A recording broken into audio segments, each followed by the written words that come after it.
Matapos ang halos 4 na taong relasyon, opisyal nang nagsimula ang bagong yugto sa buhay ni Rico Robles at Phoebe Walker sa kanilang romantic beach wedding sa Boracay.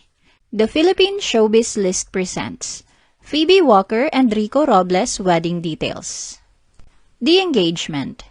Hindi man naging maugong sa simula ang relasyon ni Rico Robles at Phoebe Walker, unti-unti itong nakakuha ng atensyon ng publiko dahil sa tahimik, ngunit matatag nilang pagsasama. Dumating ang isa sa pinakamahalagang araw sa kanilang relasyon noong July 10, 2025. Sa isang guest appearance sa radio station ng Monster RX 93.1, inakala ni Phoebe na isa lamang itong ordinaryong promotional guesting. Ayon sa kanya, sinabi ni Rico na may mga potensyal na advertiser na nakikinig kaya kinailangan nilang pagbutihin ang kanilang guesting. Habang papalapit ang pagtatapos ng programa, napansin ni Phoebe na dumarami ang mga taong nasa studio at may mga kamera na nakahanda. Doon niya unti-unting napagtanto na may kakaibang mangyayari. Sa huling bahagi ng programa, lumuhod si Rico at nag-propose sa harap ng mga taong naroroon at ng mga tagapakinig na sumusubaybay sa broadcast. Agad namang tinanggap ni Phoebe ang proposal. Mas naging emosyonal ang proposal dahil ibinahagi ni Phoebe na bago pumanaw ang kanyang ina noong April 2025, nangako umano si Rico na aalagaan siya at bubuo sila ng masayang kinabukasan. Para kay Phoebe, ang proposal ay hindi lamang simbolo ng pagmamahal, kundi pagtupad rin sa isang mahalagang pangako.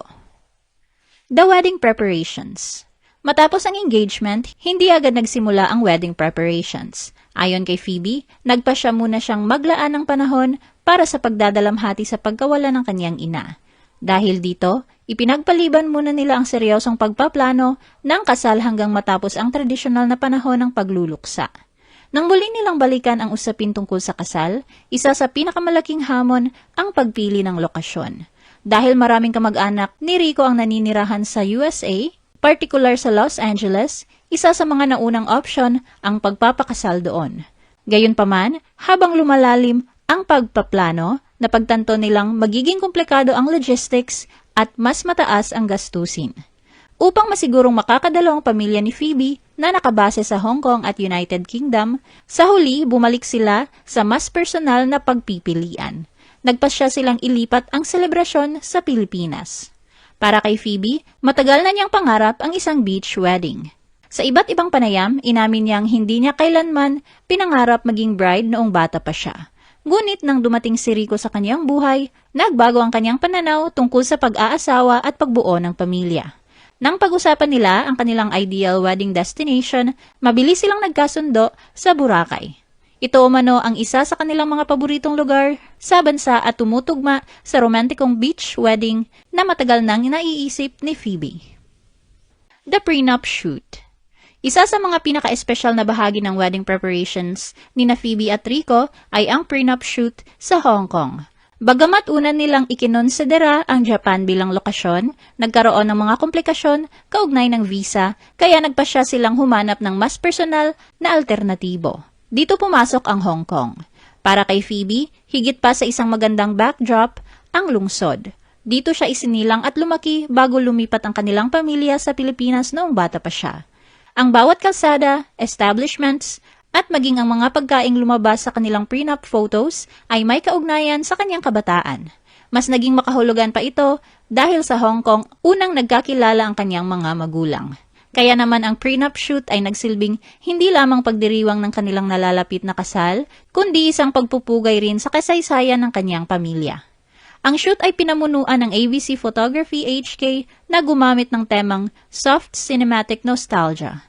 Naglakad sila sa busy streets ng Central, sumakay sa famous na Hong Kong tram, at kumuha ng mga larawan sa mga makasaysayang eskinita. Layunin ng shoot na ipakita ang kanilang natural na koneksyon sa isang pamilyar at mahalagang kapaligiran para sa pamilya ni Phoebe. The wedding. Kamakailan formal nang nagpalitan ng I do ang dalawa. Ginanap ang seremonya sa isang tropical garden venue na nakaharap sa dalampasigan ng Boracay. Ang altar ay pinalagiran ng fresh flowers at tropical plants na bumagay sa simoy ng dagat. Naging sentro ng pansin ang kanilang kasuotan na eksklusibong idinisenyo ng international fashion designer na si Oliver Tolentino na tumayuring ninong ni Phoebe sa kasal. Naglakad si Phoebe sa aisle suot ang elegant pearl white off-shoulder gown na may lace details at slits. Hawak ang isang napakagandang bouquet ng red flowers. Habang si Rico naman ay naging sophisticated sa kanyang clean white suit.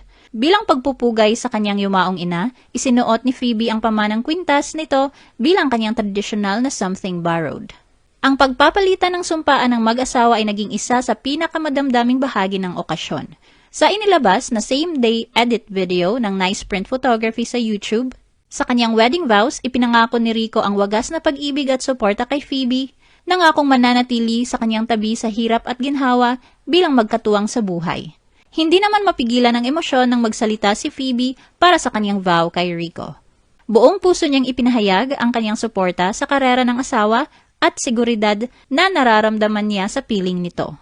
Binigyang diin din niya na ang kanilang pag-iibigan ay isang once-in-a-lifetime love at handa siyang sumama kahit saan basta't magkasama silang dalawa.